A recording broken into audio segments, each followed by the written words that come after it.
नमस्कार, आप देख रहे हैं जनता न्यूज 3, जहां हम आपको तमाम खबरों से आपका परिचय करवाते हैं। चलिए इसी के साथ आगे बढ़ते हैं और देखते हैं आज की इस बड़ी खबर में क्या कुछ है खास। सर, आप कोडरमा लोकसभा क्षेत्र के उम्मीदवार के निर्दलीय उम्मीदवार के तौर पे चुनाव लड़ रहे हैं। कैसा जनता का समर्थन आपको मिल रहा है?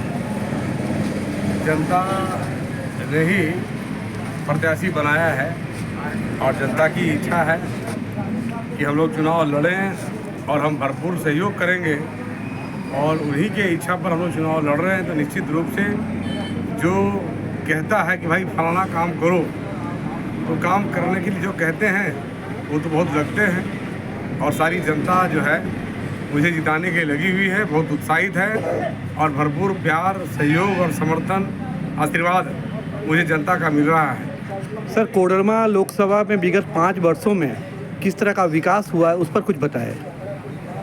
कोडरमा लोकसभा के क्षेत्र के अंदर पिछले 5 वर्षों में क्या हुआ, क्या नहीं हुआ, ये हर बातें जनता अच्छी तरह से जानती है और उन तमाम चीज़ों को जानने के आधार पर ही, समझने के आधार पर ही जनता ने मुझे आमंत्रण दिया है कि आप चुनाव लड़िए, क्योंकि जनता हर हाल में यहाँ पर परिवर्तन करना चाहती थी। और परिवर्तन करें तो कहाँ करें, कैसे करें? तो जनता ने ही मुझे ढूंढ कर निकाला है कि आप एक अच्छे सामाजिक सेवक हैं, न्यायप्रिय व्यक्ति हैं, ईमानदार व्यक्ति हैं, भ्रष्टाचार से लड़ने वाले व्यक्ति हैं। इसलिए आप में जो निष्ठा है, जो काम करने की क्षमता है, आप आइए और प्रत्याशी बनिए। तो निश्चित रूप से तमाम चीज़ों को जनता ने अध्ययन किया है, अध्ययन करके मुझे मैदान में उतारा है। पूर्व में सर आप बीजेपी के टिकट पे गांडे का चुनाव भी जीत चुके थे, जो वहाँ से विधायक के तौर पे भी काम किए हैं। क्या वजह रही कि आप भाजपा छोड़ जेएमएम में शामिल हुए थे? जो कि भारतीय जनता पार्टी में जो हम देख रहे थे कि मोदी जी जो बोल रहे हैं उन बातों को केवल वो बोल ही रहे हैं, कुछ कर नहीं रहे हैं। हम लोगों ने इंतजार किया भाई 14 से 5 कि शायद लगा कि कुछ रूपरेखा तैयार कर रहे होंगे, एक अच्छा मॉडल दिखाएंगे। तो 19 में भी हम लोगों ने मेहनत करके मोदी जी के तमाम प्रत्याशियों को जिताने का भी हम लोग काम किया था, मेहनत भी किया था।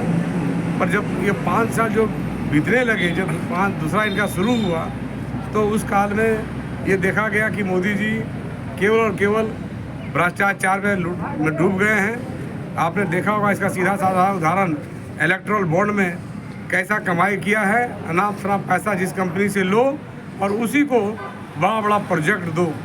तो जो धंधा उन्होंने शुरू किया है ये जनता से छिपा हुआ रही है।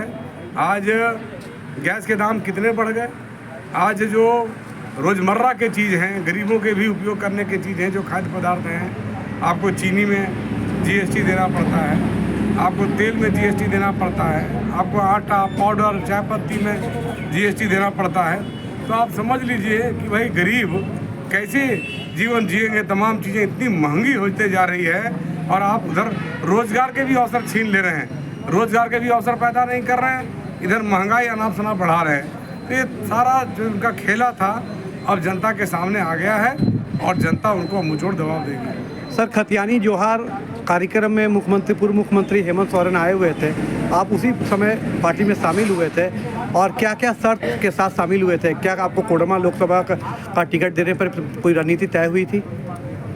मैं खतियानी जोहार यात्रा में शामिल नहीं हुआ था।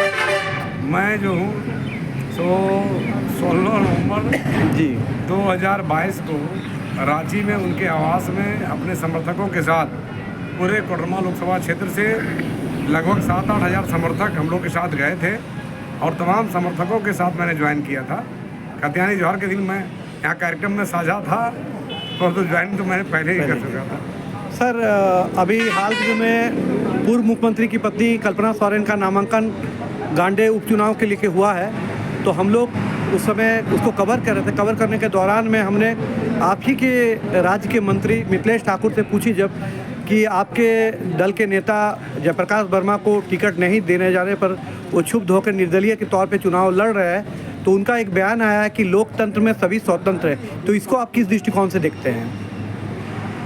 लोकतंत्र में तो है ही है भाई, सभी स्वतंत्र हैं परंतु उसके अलावा एक लोगों की मर्यादा, बातों में विश्वास, कथनी और करनी में समानता, ये चीज़ें तो होनी चाहिए ना। लोकतंत्र में तो आज़ाद है ही है। कोई भी आदमी जो 25 साल की उम्र को पार कर चुका है वो तो चुनाव लड़ सकता है, कोई नहीं रोक सकता है, न वो रोक सकते हैं न कोई रोक सकते हैं। परंतु एक निष्ठा होना चाहिए बातों में, वादा पक्का होना चाहिए, वादा से मुकरना नहीं चाहिए। नैतिकता है, नैतिकता की बात है, ये ध्यान आना चाहिए था मिथिलेश ठाकुर जी को। मंत्री मिथिलेश ठाकुर से एक सवाल और भी पूछा गया, कहीं ना कहीं जयप्रकाश वर्मा को आप लोग धोखा देकर और इंडिया के अलायंस की तरफ से टिकट का घोषणा करवा दी, इस पे आप लोग क्या कहेंगे? तो जयप्रकाश वर्मा ने सीधे सवाल को जवाब तो नहीं दिया, सीधा कहा कि स्वतंत्र हैं, वो कहीं भी जा सकते हैं। इस पे और अपना विचार साझा कीजिए सर। तो क्वेश्चन रिपीट आप कर रहे हैं? नहीं, एक क्वेश्चन ये भी था कि उन्होंने डायरेक्ट बोला हाँ। कि हम जो है वो कहीं भी जा सकते हैं, कि काफ़ी नाराज चल रहे हैं, निर्दलीय तौर पे चुनाव लड़ रहे हैं, हाँ। बागी नेता कहला रहे हैं, हाँ। क्योंकि बगावत कर रहे हैं पार्टी से। जब पार्टी ने उनको मान सम्मान नहीं दिया, आपने उनको धोखा दिया, तो उनका साफ कहना था कि मैंने उनको धोखा नहीं दिया, चाहे कोई भी पार्टी भी नहीं उनको नहीं दी। जो इंडिया गठबंधन के अलायंस के तौर पर जो सीटें गई हैं उसी के आधार में उम्मीदवार तय हुआ है। इस पर क्या कहेंगे सर? आखिर सीटें क्यों चली गई अलायंस को? आपने क्या बात की? जो आप बात की अपने बात पर आप कायम रहते हैं ना। आप सीट देना कौन जरूरी है? जब आपने किसी को वादा कर दिया तो दूसरा सीट दीजिए। 14 सीट थी, आप धरवा दे देते, हजारीबाग दे देते, मैंने कोई नाम नहीं लेना चाहते हैं, बोले तो चतरा दे देते, कोई भी सीट दे देते। जहाँ आप वादा किए वहीं क्यों दे दीजिए? भाई पहली बात है कि आप वादा से मुकर गए, तो बात तो वही है कि आप वादा से मुकर गए। अलायंस करना तो बात का विषय है। पूर्व मुख्यमंत्री कहीं और करते। पूर्व मुख्यमंत्री हेमंत सोरेन से क्या आपकी बातचीत हुई थी सर इस कोडरमा सीट को लेकर? चलिए वो विषय सारा हमने पहले भी रख दिया है, बार बार कितना उसको पुनरावृत्ति करूँ।